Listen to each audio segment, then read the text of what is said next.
అప్పుల బాధలు వెంటాడుతున్నాయా? అయితే 6 జేవిఆర్ వారి జాతిరత్నాలు ధరించండి.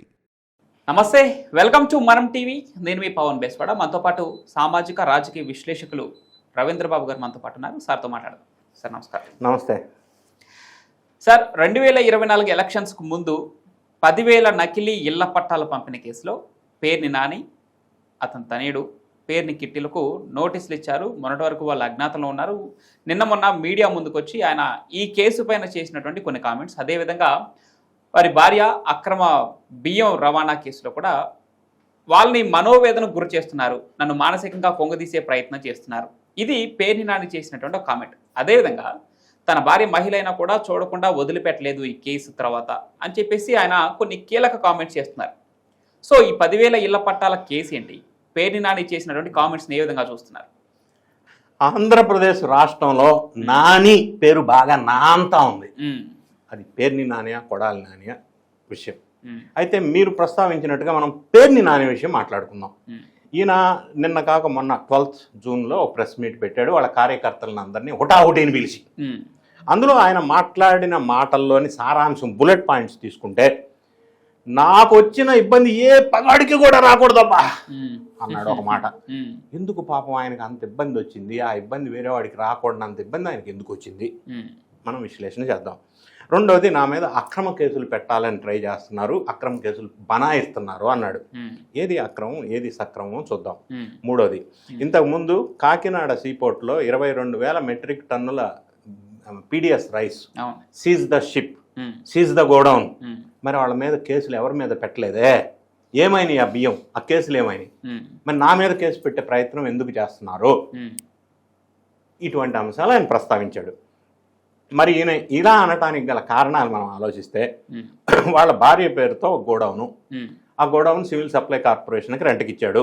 రెంట్కి ఇచ్చారు కాబట్టి సివిల్ సప్లై కార్పొరేషన్ వాళ్ళు బియ్యం రైస్ స్టోరేజ్ చేశారు. స్టోరేజ్ చేసిన బియ్యం రైస్లో నుంచి మొత్తం దొంగిలించుకొని వెళ్ళిపోయాడు. ఇప్పుడు నాకు వచ్చిన బాధ ఇంకోటికి రాకూడదు అంటాడు.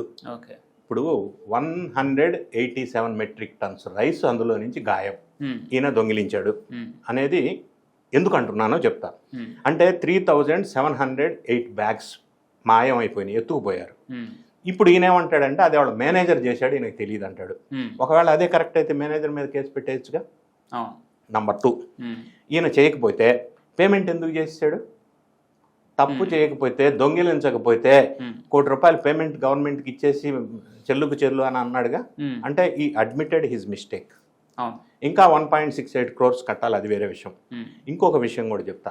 నేషనల్ ఫుడ్ సెక్యూరిటీ యాక్ట్ ప్రకారం కేసు ఇంకా పెట్టుంటే ఇది ఎంత మాయమైందో దానికి 10 times ఇవ్వాల. ఈ 1.68 crores కాదు.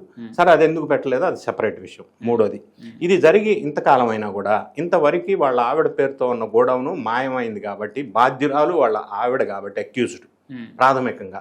అంటే ఆమెను ఎందుకు అరెస్ట్ చేయలేదో తెలియదు, కానీ దాన్ని డిలే అవుతా ఉంది ఒక అంశం. ఈ డిలే అయిన సందర్భంలో కూడా ఆయన ఇంకో మాట అన్నాడు, చంద్రబాబు నాయుడు గారు నాకు హెల్ప్ చేశాడు ఆవిడని అరెస్ట్ చేయకుండా అని ఒప్పుకున్నాడు ఒక సందర్భంలో. అదొక కేసు ఉండంగా, భారతదేశ చరిత్రలో నేనైతే ఎప్పుడు వినలా చూడలా ఒక విచిత్రమైన రాజకీయ నికృష్టమైన ఆలోచన ఒకటి చేశారు. ఎలక్షన్లో గెలవటం కోసం కుటిల రాజకీయ క్రీడలో భాగంగా భూమి లేదు, నకిలీ ఇళ్ల పట్టాలు, భూ పట్టాలు, అంటే నకిలీ కరెన్సీ ప్రింట్ చేసినట్టు నకిలీ ఇళ్ల పట్టాలు ప్రింట్ చేశారు. ప్రింట్ చేసేసి జనానికి పంచేశారు. అది కూడా పెద్ద స్థాయిలో 10,000 ఇళ్ల పట్టాలు, దొంగ ఇళ్ల పట్టాలు పంచారు ఓట్ల కోసం, వాళ్ళ కొడుకు కిట్టును గెలిపించుకోవటం కోసం. ఆ పంచిన వాళ్ళకి అప్పుడేం చెప్పారు, మా ప్రభుత్వం అధికారంలోకి వస్తుంది, మాకు ఓటేయండి, ఆ తర్వాత ఇవి చెల్లుబాటులోకి వస్తాయి, మీరు బ్యాంకులో కూడా లోన్ తీసుకోవచ్చు, రకరకాలు చెప్పారు. సరే, ప్రజలు ఓటేయలేదు, అది వేరే విషయం. గతంలో పేర్ని నాని 2019లో గెలిచినప్పుడు కూడా 6,500 మెజార్టీతో గెలిచాడు. మొన్న ఇంత చేసిన తర్వాత, ఏది దొంగ ఇళ్ల పట్టాలు పంపిణీ చేసిన తర్వాత కూడా ఆ కిట్టు అనే అతను 50,000 ఓట్ల తేడాతో ఓడిపోయాడు. ఇది చరిత్ర. అయితే దొంగ ఇళ్ల పట్టాలు సృష్టించి పంపిణీ చేసినప్పుడు ఇంకొక మిస్టేక్ ఏం చేశారంటే, ఇది ఇంకొక కేసు. అందులో ఒక ఎంఆర్ఓ సంతకం చేశారు. ఫోర్జరీయా చీటింగ్ అది వేరే విషయం. ఎంఆర్ఓ సంతకం ఫోర్జరీ చేశారు. ఆ సంతకం కలిగిన ఎంఆర్ఓ 2023లోనే వెళ్ళిపోయాడు, అక్కడి నుంచి లేడు. వీళ్ళు ఇచ్చింది పట్టాలు 2024లో ఆ ఎంఆర్ఓ సంతకంతో ఇచ్చారు. ఆ లేని ఎంఆర్ఓతో ఇది ఫోర్జరీ సంతకం, డూప్లికేట్ ఇళ్ల పట్టాలు, పనికిరాని ఇళ్ల పట్టాలు, అంటే దొంగ ఇళ్ల పట్టాలు. ఇంత చేసిన తర్వాత ఇంకా సరే కేసు బుక్ అయింది. వీటన్నిటితో పాటుగా ఈయన ఇంకా రకరకాల అభియోగాలు ఎదుర్కొంటున్నారు. జగనన్న ఇళ్ల స్థలాల విషయంలో రైతుల దగ్గర తీసుకున్న అమౌంట్ కంటే ఎక్కువ అమౌంట్ ప్రభుత్వం దగ్గర తీసుకొని లబ్ధి పొందాడు అనేది అభియోగం ఉంది. కొన్ని హత్యలలో ఈయన పాత్ర ఉందని అభియోగం ఉంది. భూ కబ్జాలు చేశాడన్న అభియోగం ఉంది. ఇన్ని రకాల అభియోగాలు ఈయన మీద ఉన్నప్పుడు ఇప్పుడు ప్రెస్ మీట్ పెట్టి ఈయన ఆందోళనతో కూడిన భయం వల్ల ఆ ఫ్రస్ట్రేషన్లో ఏం మాట్లాడాడంటే నన్ను అరెస్ట్ చేస్తారు అక్రమంగా అని అంటున్నాడు. ఈయనంతటి ఈయనే సెల్ఫ్గా అక్రమంగా అరెస్ట్ చేస్తారని అంటున్నాడు. రెండోది నేను ఎక్కడికి వెళ్ళను ఇక్కడే ఉంటాను నన్ను అరెస్ట్ చేసుకోవచ్చు అంటున్నాడు. ఇదే మాట కాకాని గోవర్ధన్ అన్నాడు అప్పట్లో. తర్వాత అరెస్ట్ చేయడానికి పోలీసులు వస్తే కనిపించకుండా 2 నెలలు దాక్కున్నాడు. బెంగళూరు రిసార్ట్లో ఉంటే పట్టుకొని తోలుకొచ్చారు. అదే మాట ఇప్పుడు ఈయన అంటున్నాడు. అంటే ఆ టైం వచ్చినప్పుడు మళ్ళీ పరారైపోతారు. ఇంకొకటి నన్ను అక్రమంగా అరెస్ట్ చేస్తారని ముందుగానే చెప్పడంలో శ్రేణుల్లో ఆలోచన ఏమై ఉండొచ్చు అంటే నన్ను అక్రమంగా అరెస్ట్ చేస్తారని సింపతి తర్వాత వస్తుందనే నేను చెప్పా కదా అప్పుడే అక్రమంగా అరెస్ట్ చేస్తారని ఒకటి. రెండోది నన్ను అక్రమంగా అరెస్ట్ చేస్తే మీరు ఊరుకోవద్దు శాంతి భద్రత ఉద్యమం చేయండి అని వాళ్ళని రెచ్చగొట్టడానిక. ఇందులో వ్యూహం ఏంటి? ఎందుకు ఆందోళన పడుతూ ముందుగానే సెల్ఫ్ డిక్లేర్ చేస్తున్నారు నన్ను అరెస్ట్ చేస్తారని? ఇదే బాటలో చెవిరెడ్డి భాస్కర్ రెడ్డి కూడా సేమ్ స్టోరీ. ఆయన ఇదే విధంగా సెల్ఫ్ చెప్పేశాడు నన్ను అరెస్ట్ చేస్తారని. అంటే వీళ్ళంతటి వీళ్ళు ఒక కేసు ఈయన మీద అభియోగం వచ్చినప్పుడు విచారణ చేస్తున్నప్పుడు ముందుగానే ప్రెస్ జనానికి చెప్పేస్తున్నారు నన్ను అరెస్ట్ చేసేస్తారని. జగన్ రెడ్డి గారు కూడా లిక్కర్ స్కామ్ లో చేస్తే చేసుకోండి జైలు సాయంత్రం బెంగళూరు పోయాడు. ఇటువంటి అన్ని కూడా ఒకే టైపు ఫార్ములాని వీళ్ళు ఫాలో అవుతున్నట్టుగా మనకు అర్థమవుతోంది. పేర్ని నాని మీద ఇన్ని అభియోగాలు నేరారోపణలు ఉన్నప్పుడు 1 by 1 విచారణలోకి వెలుగులోకి వచ్చే అవకాశాలు చాలా ఉన్నాయి భూ కబ్జా కేసులతో సహా. అటువంటిప్పుడు ఈయన ఆందోళన పడి ప్రెస్లో ముందుగానే చెప్పేస్తున్నాను నన్ను అరెస్ట్ చేస్తారని. అక్రమాలు చేయటం ఎందుకు? అక్రమాలు చేస్తే అరెస్ట్ చేయకుండా ఉంటారా? ఇంకొక అంశం ఈ దొంగ ఇళ్ల పట్టాలు.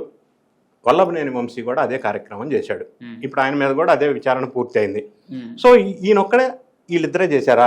ఇంకా ఇటువంటి బ్యాచ్ వీళ్ళు అందరూ చేశారా అన్ని చోట్ల? అది కూడా వెలుగులోకి రావాల్సిన అవసరం ఉంది. ఇదేంటంటే ఫ్యాబ్రికేటెడ్ ప్రీ ప్లాన్డ్ స్కామ్ ఇది. దీన్నన్నింటినీ పూర్తి స్థాయిలో విచారిస్తే ఈ పేర్ని నాని అరెస్ట్ తప్పదేమో వాళ్ళ కొడుకుతో సహా, లేదా పీడిఎస్ రైస్లో వాళ్ళ భార్యతో సహా అని మనకి వాళ్ళు ఇచ్చిన ఇండికేషన్ బట్టి అర్థమవుతా ఉంది. ఓకే, ఇందాక మీరు ఒక మాట చెప్పారు దీంట్లో దాని మీద ఒక చిన్న విశ్లేషణ కావాలి. అంటే పగవాడికి కూడా ఇట్లాంటి స్థితి రాకూడదు అన్నారు. అసలు వైసీపీ వాళ్ళకి పగవాళ్ళు ఎవరు? వాళ్ళల్లో వాళ్లే పగవాళ్ళు. అంతేనా? అంటే ఎందుకు ఈ మాట అన్నాడంటే ఆయన లాజిక్ ఏంటంటే పీడిఎస్ రైస్ విషయంలో వాళ్ళ భార్య మీద కేసు బుక్ అయిన సందర్భంలో ఈయన తప్పించుకునే ప్రయత్నంలో ఫ్యామిలీ మొత్తం తలదాచుకున్నారు చాలా కాలం. ఆ తలదాచుకునే ప్రక్రియలో కొంత ఇబ్బందులు ఎదుర్కొన్నాడు. దాన్ని రిఫరెన్స్ తీసుకొని చెప్పాడు.